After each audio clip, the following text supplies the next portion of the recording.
She came back from the telephone, smiling and blushing, so it looks as though whoever it was did not give it a real name. And that in itself has a suspicious aspect, does it not? Anyway, that is the problem that was left. The burglar story, which seems unlikely, or the alternative theory that Mrs. Saunders was preparing to go out and meet somebody.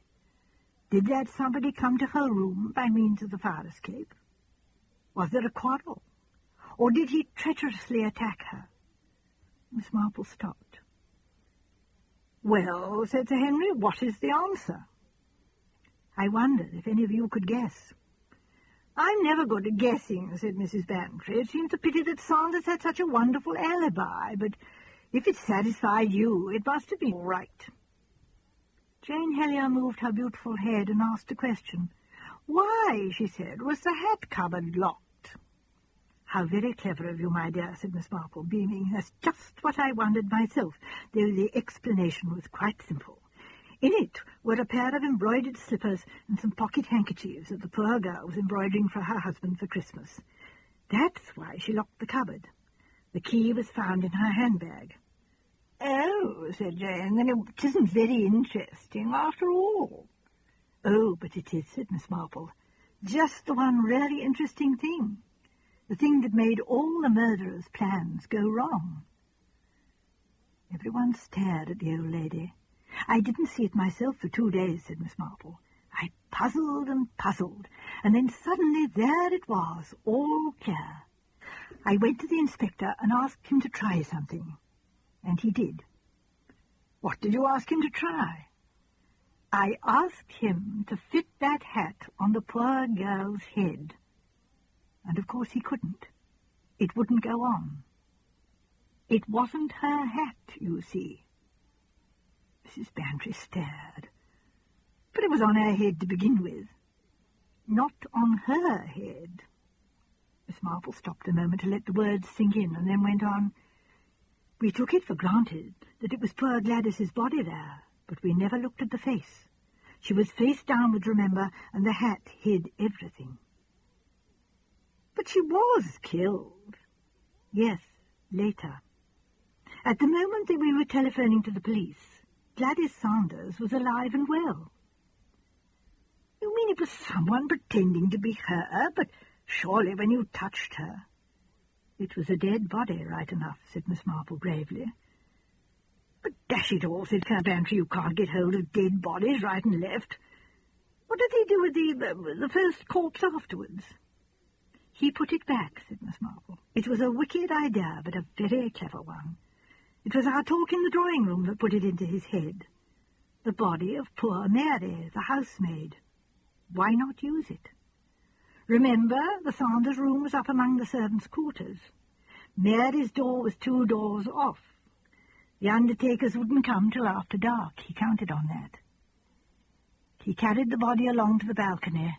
It was dark at 5, dressed it in one of his wife's dresses and her big red coat, and then he found the hat cupboard locked. There was only one thing to be done. He fetched one of the poor girl's own hats. No one would notice.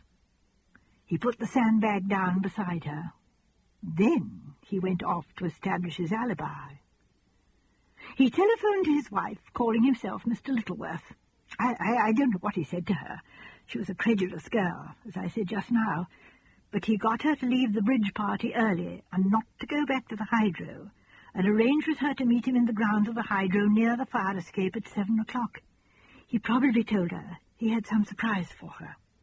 He returns to the hydro with his friends and arranges that Miss Trollope and I shall discover the crime with him.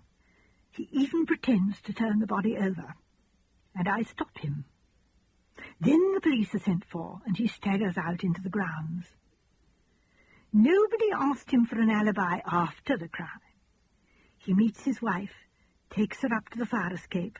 They enter their room. Perhaps he has already told her some story about the body. She stoops over it, and he picks up his sandbag and strikes. Oh, dear. Makes me sick to think of, even now. Then quickly he strips off her coat and skirt, hangs them up, and dresses her in the clothes from the other body. But the hat won't go on. Mary's head is shingled. Gladys Sanders, as I say, had a great bun of hair. He is forced to leave it beside the body and hope no one will notice. Then he carries poor Mary's body back to her own room and arranges it decorously once more. "Seems incredible," said Dr. Lloyd. "The risks he took. The police might have arrived too soon." "You remember, the line was out of order," said Miss Marple. "That was a piece of his work. He couldn't afford to have the police on the spot too soon. When they did come, they spent some time in the manager's office before going up to the bedroom. That was the weakest point. The chance that someone might notice the difference between a body that had been dead 2 hours and one that had been dead just over half an hour. But he counted on the fact that the people who first discovered the crime would have no expert knowledge." Dr. Lloyd nodded. "The crime would be supposed to have been committed about 6:45 or thereabouts, I suppose," he said. "It was actually committed at 7 or a few minutes after. When the police surgeon examined the body, it would be about 7:30 at earliest. He couldn't possibly tell." "I am the person who should have known," said Miss Marple. "I felt the poor girl's hand, and it was icy cold. Yet a short time later the inspector spoke as though the murder must have been committed just before we arrived. And I saw nothing." "I think you saw a good deal, Miss Marple," said Sir Henry. "The case was before my time. I don't even remember hearing of it. What happened?" "Sanders was hanged," said Miss Marple crisply, "and a good job, too. Never regretted my part in bringing that man to justice.